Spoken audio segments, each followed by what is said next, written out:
Because his 4 kids didn't want to come home, this old man decided to travel across the states, just to visit each of them and see for himself if they were truly happy. And every time he found one of them, he'd ask just one simple question. You happy? What do you mean? You happy? Yeah, of course I am. This crazy plan goes back a few days. The night before Thanksgiving, Frank got up early and headed to the store. He not only bought a brand new grill, he also got some premium beef, all to prepare for the kids to come home and spend Thanksgiving with him. But after sitting by the phone for hours, waiting for news that his kids were on their way, all he got was a voicemail saying they were too busy to join the Thanksgiving dinner. As a father, Frank was overwhelmed with disappointment. Ever since his wife passed away 8 months ago, the kids hadn't come back home. Before she passed, she was the bridge between Frank and the kids. They told her everything, but now, things were different. His kids rarely even called. The loneliness hit hard, and he missed them more than ever. After thinking it over, Frank made a bold decision. He was going to travel across the whole country to visit his 4 beloved children. But to surprise them, he decided not to tell anyone. He wrote 4 letters to each of them, packed his things, made sure he had enough medication, and with one last look at the home he'd lived in for 70 years, he set off on his journey. But Frank wasn't sure how long he'd make it.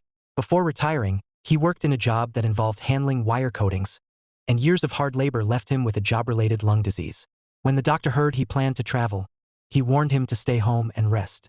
A long trip could be dangerous for his health, but the longing to see his kids was too strong. So, he ignored the doctor's advice and hit the road. Along the way, his excitement about seeing his kids couldn't be contained. He even found himself bragging to fellow passengers about how amazing his children were. After a full day of traveling, Frank finally reached his first stop, New York, where his youngest son David lived. Frank always saw David as a successful artist. He couldn't wait to surprise him. But after waiting outside David's apartment building late into the night, his son still hadn't come home. Disappointed, Frank figured maybe David was out celebrating the holiday with friends and decided to grab a bite nearby. On his way, he passed a gallery with some of David's artwork on display. Looking at his son's paintings, memories started flooding back. What are you gonna do when you grow up, huh? I want to be a painter and do my pictures. Not a painter. Christ, painters paint walls and dogs pee on walls. You're gonna be an artist. Artists paint pictures that change people's lives. So what are you gonna be? An artist. That's right, an artist. So you're gonna work hard? Yes, Dad. You're gonna make me proud? I'm trying, Dad. He then went to a 24-hour diner. On Thanksgiving, the place was quiet with just a few scattered customers. An elderly man with gray hair, perhaps out of loneliness, struck up a conversation with Frank. He told Frank that, despite having 3 sons and 6 grandkids, they were all too busy, so he had to spend the holiday alone. Looking at the old man, Frank couldn't help but imagine his own future. Alone, no one to talk to, finding comfort in the company of strangers. The next morning, Frank returned to his son David's apartment. But no matter how hard he knocked, there was no answer. He slid the letter he had written earlier through the door crack and left. What Frank didn't know was that behind that door was just an empty apartment. Frank's next stop was to visit his eldest daughter, Amy.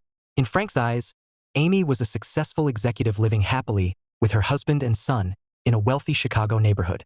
He rang the doorbell and to his surprise, he met his grandson Jack first. Jack was busy playing video games, and after a brief greeting, he told Frank that his mom was in the backyard. Walking through Amy's lavish house, Frank finally saw his daughter, the one he had been longing to see. Even though Amy was now a company executive, she would always be his little girl. Amy! Dad? But Amy's behavior was odd. She seemed genuinely happy to see him, but there was a nervousness she couldn't hide. Her loving husband wasn't home at that moment either. He didn't come back until late at night. At the dinner table, Jack's rude attitude towards his father made Frank feel like something was definitely being hidden from him. He asked if he could stay a few more days, but Amy quickly made excuses, saying she was too busy with work. So, the next day, Frank set off for the next stop on his journey. Before he left, Frank asked if they could take a family photo, but Jack refused to stand next to his father. This only raised Frank's suspicions further. When Amy drove him to the train station, he finally asked the question that had been on his mind all along. You happy? What do you mean? You happy? Yeah, of course I am. Even though Frank noticed the hesitation on Amy's face, he didn't press the issue and set off to visit his eldest son, Robert. In Frank's eyes, Robert was a successful conductor. So he went straight to the orchestra where Robert worked, even asking a passerby to take a picture of him with the orchestra's poster. But when he walked into the rehearsal, he was shocked to see that the young people on stage weren't his son. Robert was sitting at the very back playing the bass drum. Seeing his father, Robert looked flustered and guilty. After the rehearsal, Frank asked him why he wasn't the conductor. Robert stammered, admitting he had lied to his father and saying that he was happy with his current position. But to Frank, Robert was highly educated and talented. He felt his son's achievements should have been bigger by now. The tension was palpable, so they stepped out to the back door for some fresh air. Frank realized he might have been too hard on his son, so he complimented Robert on his drumming skills. Robert visibly relaxed, and the two of them found some common ground. Robert even introduced his father to his colleague. When it was time to say goodbye, Frank asked the same question he'd been holding in. And you're happy? Happy? Yeah. I get paid to bang a big loud drum all day. Of course I'm happy.